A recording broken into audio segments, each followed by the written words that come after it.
What if the biggest obstacle to a person's recovery wasn't the addiction, but an invisible enemy they have to fight every single day? That enemy is stigma, and it feels like a fortress. It's designed to isolate, to make people feel broken, and to convince them they're completely alone in their fight. But here's the secret about that fortress: it's not invincible. It's built on three hidden layers. And once you can see them, you'll understand exactly how we can unite to tear the whole thing down. The first and most obvious layer is social stigma. These are the judgments and stereotypes that come from the outside world. The mistaken belief that addiction is a moral failing instead of what science tells us it is: a treatable medical condition. This shows up as fear, mistrust, and misunderstanding. It's why someone might be hesitant to hire or even just be friends with a person who's in recovery. Picture a young man who has fought tooth and nail to get his life back. He's hopeful for the first time in a long time. He walks into a job interview. It's going great. And then he has to check a box about his past. Just like that, the air goes out of the room. He doesn't get the job. The message he sent is loud and clear: you are not one of us. You can't be trusted. That's social stigma closing a door that desperately needs to stay open. When you're surrounded by those outside messages, you eventually start to believe them. That's when the second, more destructive layer takes hold: self stigma. This is when society's whispers become the voice inside your own head. It's the shame and self doubt that convinces you that you are the problem, that you are fundamentally flawed. Self stigma is what fuels the "why even try" effect. It's the devastating belief that there's no point in asking for help because you feel worthless, and the barriers just seem too high. Think about that young man. After a few more rejections, he starts to internalize what the world is telling him. Maybe he thinks, they're right. Maybe I'm broken. Maybe a better life just isn't for people like me. He pulls away from friends and family, convinced he's not worthy. This is how self stigma turns a person into their own worst enemy, creating a huge roadblock to ever asking for help. But even if someone manages to push past all that judgment, both from the outside and from within, they hit one final wall: structural stigma. This is a prejudice that's been built right into our system, policies, and laws.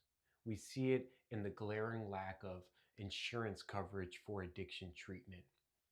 We see it in housing and employment rules that openly discriminate against people in recovery. Structural stigma is what happens when the systems that are supposed to help us are actually designed to punish.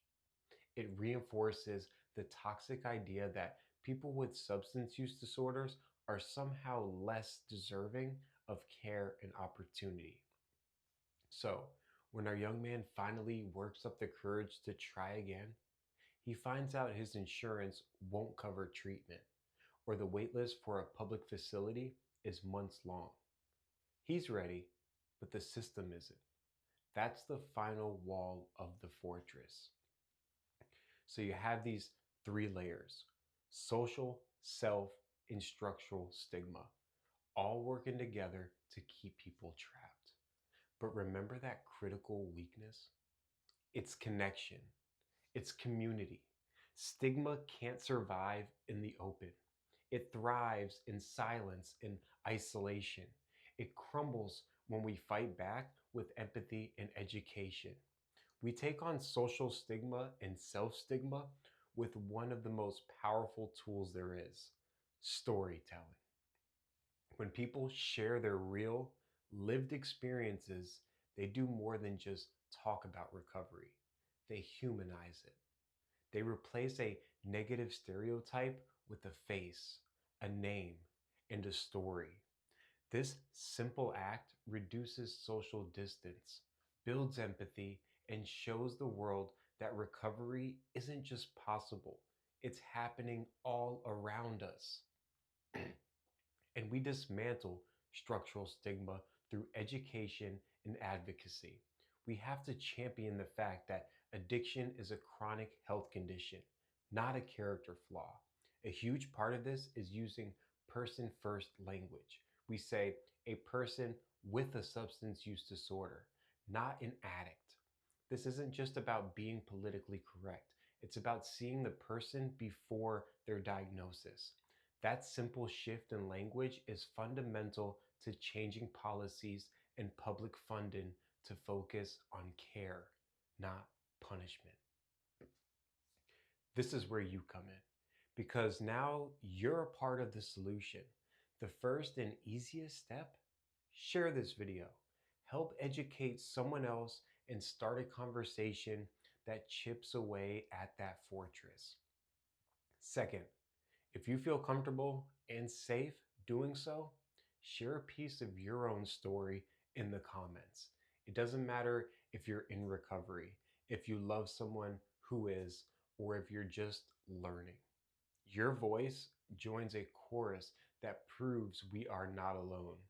Let's make this a space, a testament to the power of our community.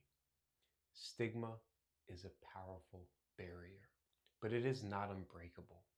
Every time we choose understanding over judgment, use language that respects a person's humanity or truly listens to someone else's story, we're tearing it down brick by brick. People in recovery are just that, people, and they deserve to live full, meaningful lives without the weight of shame. Together, with our stories and our voices, we can crush stigma for good.